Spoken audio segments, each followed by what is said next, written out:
ना करने को प्रेरित करना नहीं होता है। बुद्धों की पूरी परंपरा को एक वंदना करना है। और वंदना कैसे करना है? वंदन हम जब पूजा करते हैं जी जी जी तो हम तो गौतम बुद्ध की पूजा करते हैं। हाँ हम हाँ और बुद्ध की तो पूजा करते ही नहीं। हाँ, चूंकि हमें और पता भी नहीं है ना, हमें और पता भी नहीं है। लेकिन अगर हमने सिर्फ अपने पिताजी और दादाजी को देखा है, इसका तात्पर्य तो ये नहीं कि दादाजी के पिताजी नहीं थे। इसका तात्पर्य ये भी नहीं कि दादाजी के पिताजी के पिता नहीं थे। उनके बताने से तो हमको मालूम होता है कि हमारी परंपरा चली आ रही है। और ये पूजा करने का तात्पर्य सिर्फ इतना ही होता है कि हम आज जहां खड़े हैं, हमारे खड़े होने में हमारे पिताजी का कुछ योगदान है। हम जहां भी खड़े हैं, हमारे पिताजी का योगदान है। पिताजी हमें योगदान दे सके, क्योंकि उसमें होता है एक gratefulness, a sense of gratefulness, एक आभार अभिव्यक्ति होती है अपने पिता के प्रति, अपनी माँ के प्रति या अपने पूर्वजों के प्रति। एक ग्रेटफुलनेस है कि हम आपके बड़े आभारी हैं, बस इतना ही। यदि पिताजी हमारे सामने हैं तो हम उनको अपने सामने शब्दों से, कर्मों से, उपहारों से ये आभार व्यक्त करते हैं। पिताजी नहीं रहे संयोग से, माताजी नहीं रही संयोग से, तो हम फिर उनके चित्रों के सामने उनका स्मरण करके यही आभार अभिव्यक्ति करते हैं। तो बुद्ध का स्मरण करना, बुद्ध की वंदना करना सिर्फ एक आभार अभिव्यक्ति है। ये कोई अंधविश्वास नहीं है, ये कोई अंधा अनुकरण भी नहीं है। ये परंपरा स्वयं भगवान बुद्ध के द्वारा डाली गई है कि हमें बुद्धों का स्मरण करना। और जो भी अपनी जड़ों को नहीं याद रखता है, जो अपने स्रोत को भूल जाता है, वो स्वयं भी एक दिन भुला दिया जाता है। तो अपने इतिहास को स्मरण करते रहना। तो भगवान माता विशाखा को बोलते हैं तेरे तनिक वंदना करना, बुद्ध वंदना, धम्म वंदना, संघ वंदना। तो मैं अभी आज बुद्ध वंदना के सिर्फ एक स्टैंजा को पुनः दोहराऊंगा, फिर धम्म वंदना को लेंगे और फिर संघ वंदना को लेंगे। ये हम इसको दोहराना क्यों चाह रहे हैं और एक एक बिंदु को विस्तार से बताना क्यों चाह रहे हैं कि हमारी पूजा वंदना अंधानुकरण ना हो, वो खाली आरती करने जैसा और चालीसा जपने जैसा ना हो कि हमने आरती किया, चालीसा किया, स्तुति किया, भजन किया और हो गई पूजा। ऐसा ना हो, बल्कि हम सच में समझें कि हम ये क्यों कर रहे हैं। जैसे कि मैं अक्सर इस बात को उदाहरण देता हूं कि आपको जो बनना है, जो कुछ भी बनना है, आप अपने सामने जो आपके आइडियल्स होते हैं, जो आदर्श होते हैं, उन आदर्श लोगों के कुछ गुणों को हमेशा बार बार अपने अंदर उनको अनुस्मारक करते रहते हैं, रिमाइंड करते रहते हैं, देखते रहते हैं। कोई एक आईएएस की परीक्षा की तैयारी कर रहा है, तो आईएएस की परीक्षा की तैयारी कर रहा है, जो आईएएस में जिसने टॉप किया है, ये जो पिछले टॉपर्स रहे हैं, वो ऐसे सारे टॉपर्स के इंटरव्यू पढ़ते हैं। जो आईएएस की परीक्षा की तैयारी कर रहे हैं, वो पिछले आईएएस के टॉपर्स की इंटरव्यू पढ़ते हैं। वो क्या क्या बताते हैं, उन टिप्स के ऊपर ध्यान देते हैं।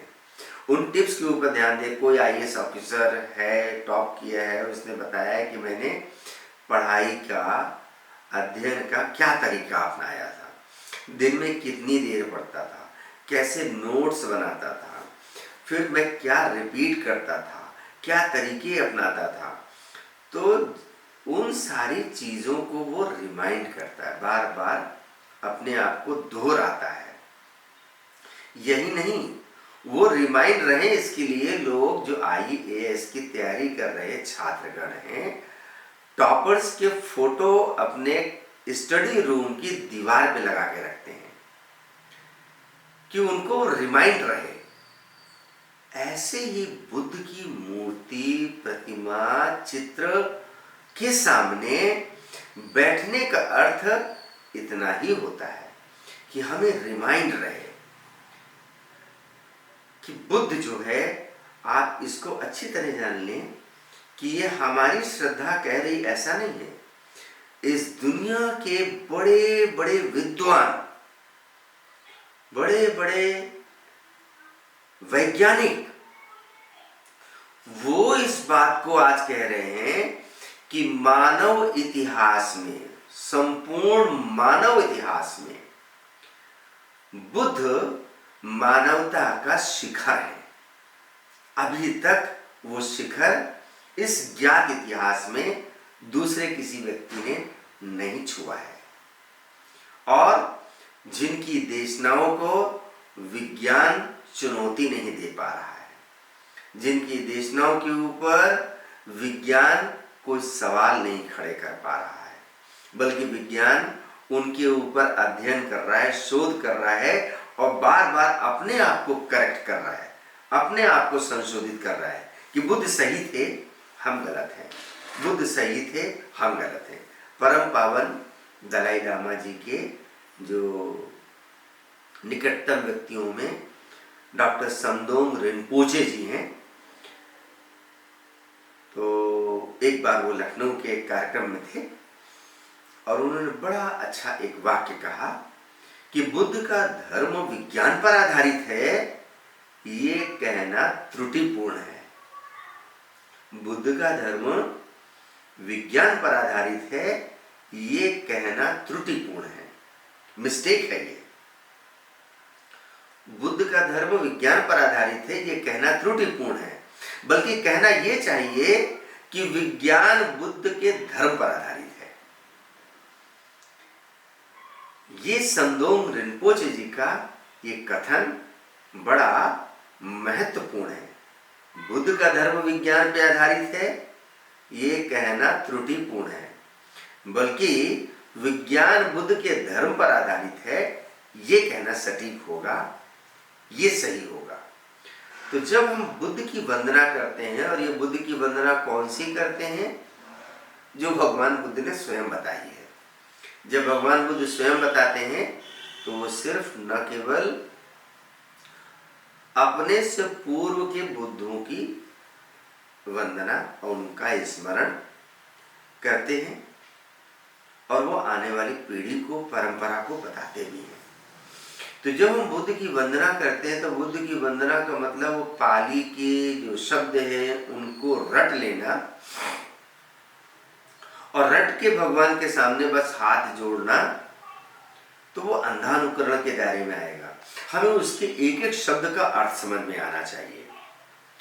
तो बुद्ध की वंदना है इति पीसो भगवारहं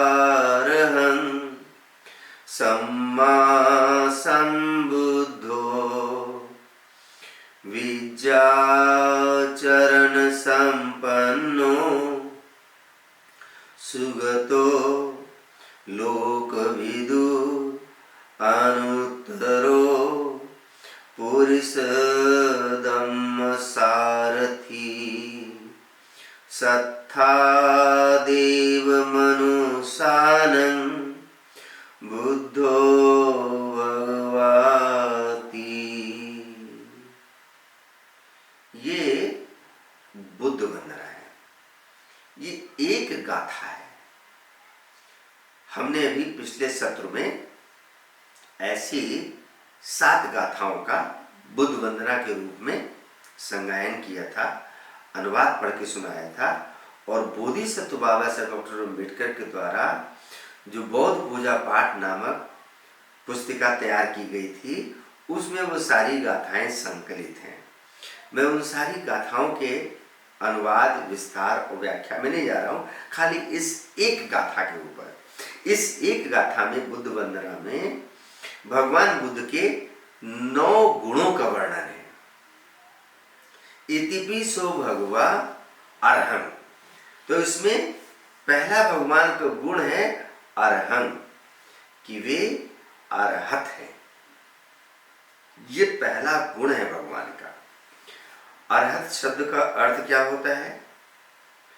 अरहत शब्द का अर्थ होता है, आप देखते हैं कि जब सरकारी विभागों में किसी पद के लिए विज्ञापन निकलता है तो उसमें एक कॉलम होता है अर्हता। देखा होगा आपने, अर्हता। अर्हता जिसको अंग्रेजी में ट्रांसलेट करते हैं क्वालिफिकेशन, कि इस परीक्षा के लिए आपकी अर्हता क्या चाहिए। अर्हता मान लीजिए दिया है, एमबीबीएस दिया हुआ है, मान लीजिए कि वो अर्हता दिया हुआ है एमएससी दिया हुआ है, वो अर्हता मान लीजिए बीटेक दिया हुआ है, कोई भी ऐसे अर्हता दिए। अर्हता का मतलब होता है कि आपने एक ऐसी अवस्था प्राप्त कर ली है जो और बाकी लोगों ने अभी प्राप्त नहीं की है। एक पैरामीटर आपने छू लिया है। तो भगवान बुद्ध अर्हत है, एक ऐसा पैरामीटर है। अरिहंतम जैन समाज का, भगवान महावीर का राजस्थान में बहुत बड़ा प्रभाव है, जयपुर में बड़ा प्रभाव है। तो अरिहंत, अरहंत का मतलब जिसने शत्रुओं को मार दिया। कौन से शत्रु? वो कोई तलवार लिए युद्ध भूमि वाले शत्रु नहीं, जिसने अपने अंदर के सारे शत्रुओं को, विकारों को नेस्ता नाबूद कर दिया, संपूर्ण परिशुद्ध हो गए। इस मायने में बुद्ध अर्हत है। तो इतिपि सो भगवा अरहं, भगवान वो अरहं है। तो जब हम बुद्ध वंदना करें तो बुद्ध वंदना करते समय यदि हम अर्हत शब्द, अरहं शब्द का जब उच्चारण करें तो इस शब्द के अर्थ सहित इसका उच्चारण करें कि भगवान अर्हत है। तो जब हम शब्द, अर्थ और व्यंजन सहित वंदना करते हैं, भगवान बुद्ध इसको भी कहते हैं कि जब आप शब्द, अर्थ और व्यंजन सहित वंदना करते हैं। मैं पुनः वही साधारण सा उदाहरण दूंगा कि हमारे जो छात्र बच्चे आईएएस की परीक्षा देते हैं तो वो आईएएस टॉपर्स के फोटो दीवार पे लगाते हैं, लेकिन खाली दीवार पे फोटो लगाने से और उसके आगे अगरबत्ती जलाने से कोई आईएएस तो नहीं हो जाएगा। वो कैसे हुए हैं उसका अनुगमन करना होगा और अपने हृदय में ये विश्वास बैठाना होगा। अगर वो हो सकता है तो मैं भी हो सकता हूँ, अगर वो हो सकती है तो मैं भी हो सकती हूँ। बुद्ध का धर्म जो समता का धर्म कहा जाता है वो इसी मायने में समता का धर्म है। संसार का कोई भी धर्म संस्थापक अपने अनुयायियों को अपने स्तर तक आने को प्रेरित नहीं करता, आने तक कहता भी नहीं। कोई पैगंबर ऐसी घोषणा नहीं कह सकता है अपने अनुयायियों से कि तुम भी पैगंबर हो सकते हो। कोई जीसस भी ऐसा नहीं कहते कि तुम भी जीसस हो सकते हो, सन ऑफ गॉड हो सकते हो। कोई परमात्मा और ईश्वर तो ऐसा कहता ही नहीं कि तुम भी हो सकते हो। ये सिर्फ भगवान बुद्ध है कि मैं अर्हत हूं और तुम अर्हत हो सकते हो। और वो कहते भी नहीं है कि लोगों को खाली मन मोदित करने के लिए और ताली बजाने के लिए ऐसा बोल रहे हो कि ताली बज जाएगी। भगवान कोई ताली बजवाने के लिए बात नहीं करते हैं। उन्होंने अपने जीवन काल में हजारों लोगों को उस अवस्था को उपलब्ध करा दिया। ये इतिहास में दर्ज सच्चाई है।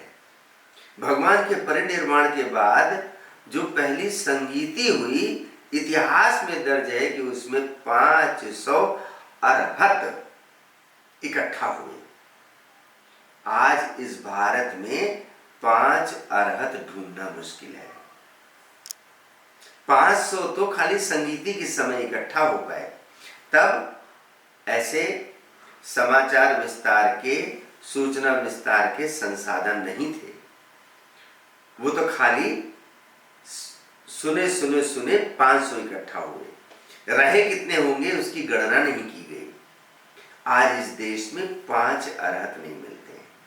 हालांकि भगवान के वचन बड़ा बल है। भगवान कहते हैं ये धरती अरहतों से कभी खाली नहीं रहती। पहला जो इसमें इस वंदना में भगवान के 9 गुणों का वर्णन है, तो पहला गुण अरहं, दूसरा है सम्मा संबुद्धो। सम्मा संबुद्धो कि वे सम्यक संबुद्ध हैं। बुद्ध जो हैं 3 प्रकार के होते हैं। 3 प्रकार के बुद्ध हैं। उनका ये भी भगवान बुद्ध के द्वारा ही बताया गया है। बुद्ध हैं सम्यक संबुद्ध हैं। दूसरे बुद्ध हैं जो सम्यक संबुद्ध के बताए हुए धम्म का अनुसरण करके बुद्ध हो रहे हैं। पहले सम्यक संबुद्ध हैं, भगवान बुद्ध स्वयं हैं। दूसरे जो सम्यक संबुद्ध के बताए हुए मार्ग का अनुसरण करके बुद्ध हो रहे हैं, उनको अनुबुद्ध बोलते हैं। और तीसरे प्रत्येक बुद्ध होते हैं। ये 3 प्रकार के बुद्ध होते हैं। जो सम्यक संबुद्ध होते हैं, सम्यक संबुद्ध को भगवान के ऐसे 10 गुण हैं। मैं भी क्रमिक रूप से उनके उतने विस्तार में नहीं जाऊंगा। ये क्या है कि इस एक गाथा में मतलब एक एक शब्द में इतने अर्थ हैं कि उसके ऊपर कई सप्ताह तक बात की जा सकती है। लेकिन हमें थोड़ा सीमित शब्दों में ही बात को कहना है। तो बुद्ध वे सम्यक संबुद्ध हैं। सम्यक संबुद्ध के अंदर जो गुण होते हैं, सम्यक संबुद्ध नुक्ते की बात, जिसे बोलते हैं रिमार्केबल, जितने भी हमारे श्रोतागण इस बात को सुन रहे हैं वो अच्छी तरह समझें कि बुद्ध ने अपने समय में लोगों को जो बताया, इसको बहुत अच्छी तरह समझ लें कि बुद्ध ने अपने समय में लोगों को जो बताया, जिसे लोग उपदेश या प्रवचन कहते हैं, बुद्ध ने अपने समय में लोगों को जो कुछ बताया वो किताबों का पढ़ा हुआ नहीं बताया। ये एक बात समझने वाली है। उन्होंने बहुत सारे ग्रंथ पढ़े और ग्रंथ पढ़ के बताया, ऐसा नहीं है। एक बात। दूसरी बात, बुद्ध ने अपने समय में लोगों को जो बताया, जिसे लोग उपदेश अथवा प्रवचन या देशना कहते हैं, उन लोगों का सुना हुआ भी नहीं बताया। तो भारत में और पूरी दुनिया में बहुत सारे लोग प्रवचन करता है, बहुत सारे लोग उपदेश दे रहे हैं। लेकिन क्या उपदेश दे रहे हैं? वो जो कबीर साहब कहते हैं, पोथी पढ़ी पढ़ जग मुआ। पोथी पढ़ रहे हैं, पंडित भयानक हुए, कोई से पंडित नहीं होता।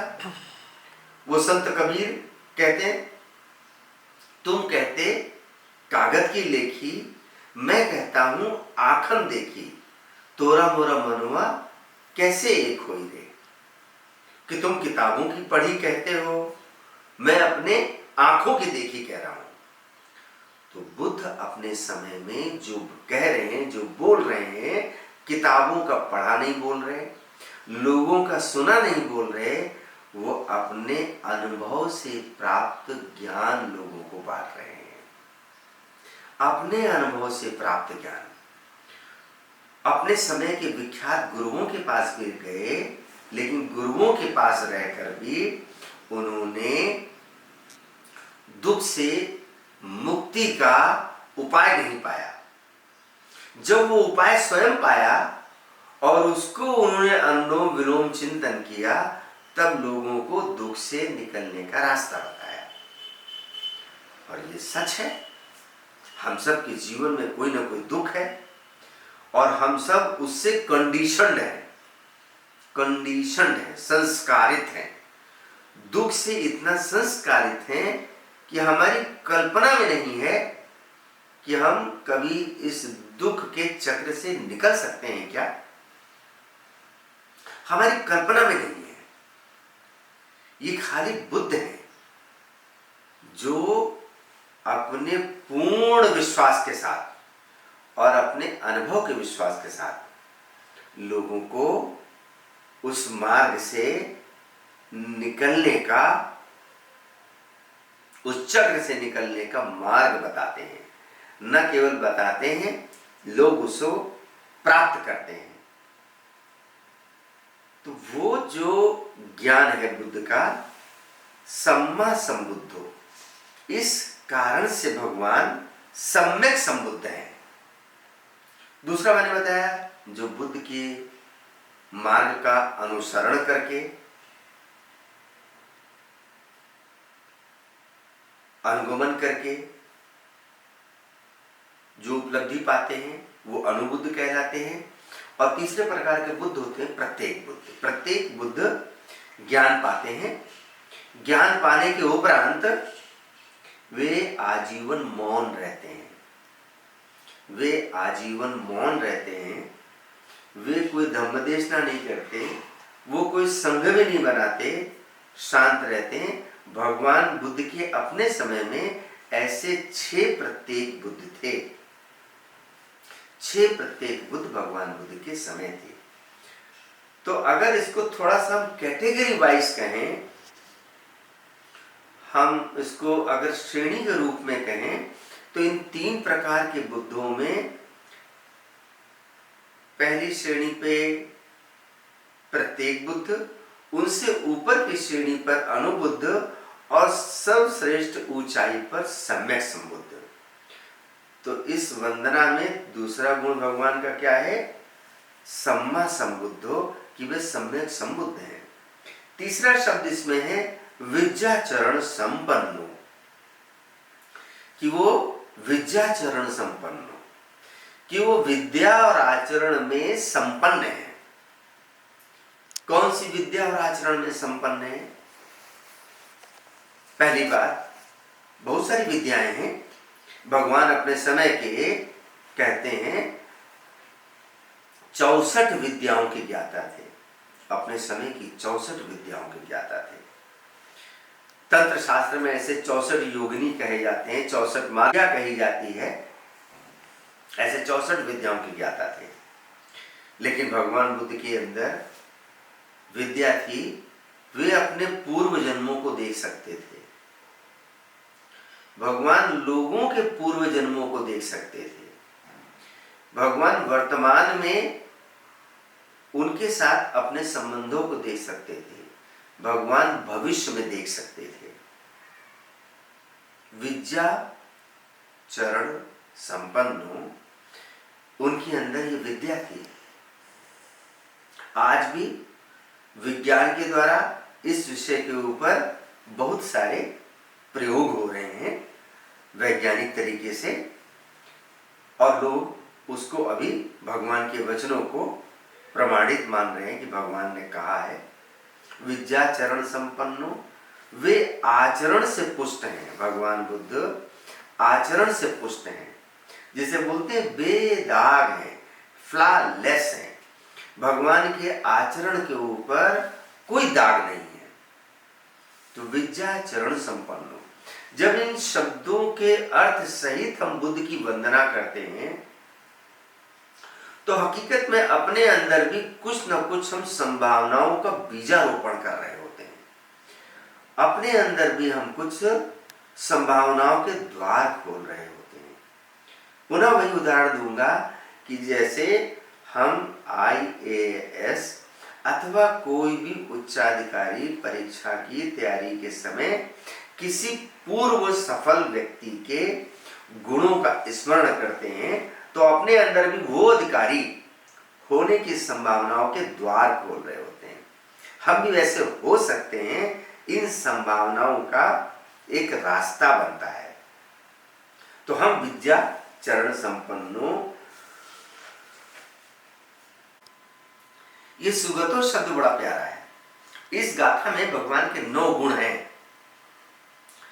हमने इसलिए इनको मौलिक रूप से लिया है, आधारभूत रूप से लिया है, क्योंकि ये बौद्धों के लिए, जो भारत के बौद्ध हैं उनके लिए ये बेसिक बातें हैं। और जिनको ये बेसिक बात ना पता हो, जिसको बुद्ध वंदना, धम्म वंदना, संघ वंदना ना मालूम हो, किस बात का बौद्ध है? सोचने जैसी बात है। सुगतो, सुगतो शब्द जो अच्छी गति को प्राप्त है, बिल्कुल वेल एक्सप्लेन्ड है, सुआख्यायित है, अच्छी गति को प्राप्त है, लोगों को बताते हैं। फिर लोक विदु, 5वां शब्द है लोक विदु। इतिपिसो भगवारहं सम्मा संबुद्धो विद्याचरण संपन्नो सुगतो लोक विदु। तो ये लोक विदु शब्द, लोक विदु कि वो लोक लोकांतरों के ज्ञाता है, लोक लोकांतरों के ज्ञाता है। सिर्फ इस पृथ्वी लोक नहीं, लोक लोकांतरों के ज्ञाता है।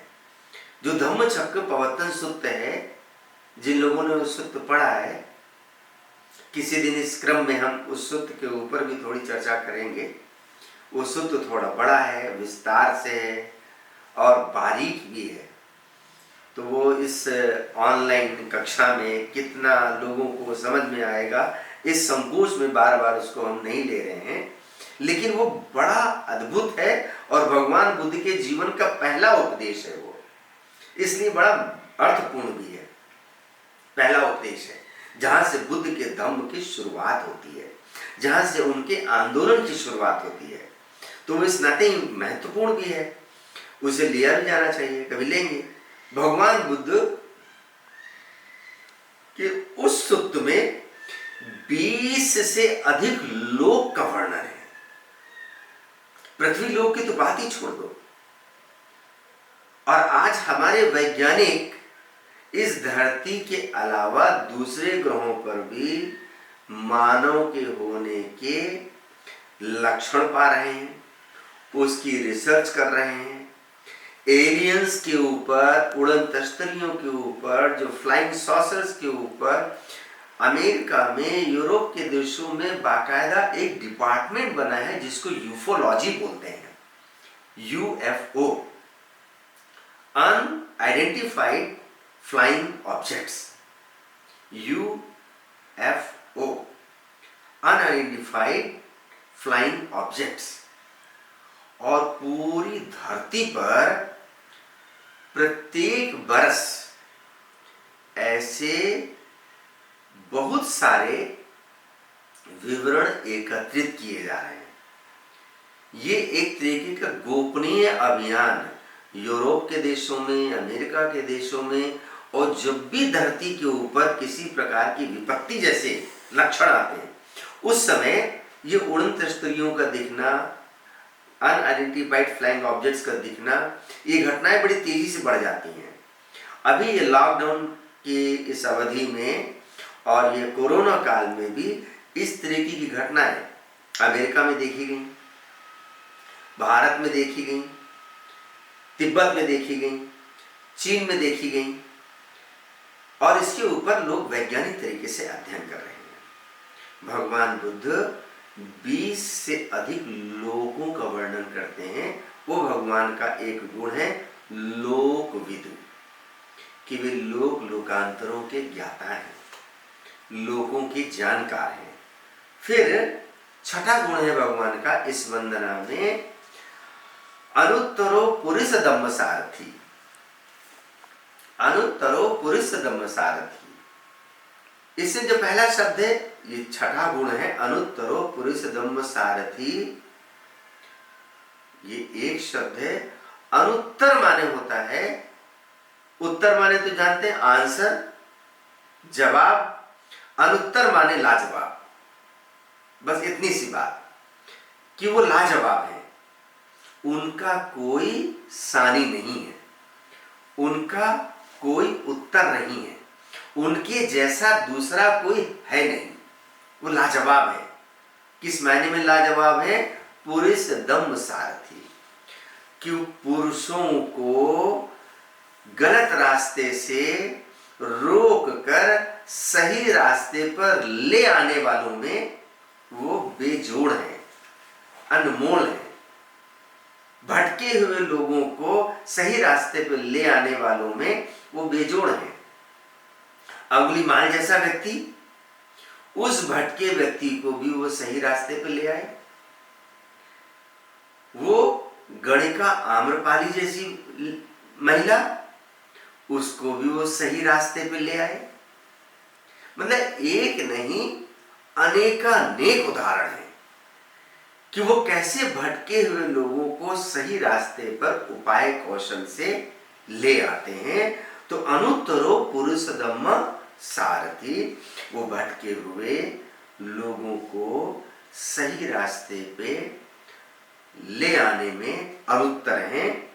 सारथी, जैसे एक सारथी होता है, गलत रास्ते पे रथ को, घोड़े को जाने नहीं देता, और जंगल हो, पर्वत हो, कीचड़ हो, कैसे भी निकाल के महामार्ग पर, राजपथ पर ले आता है।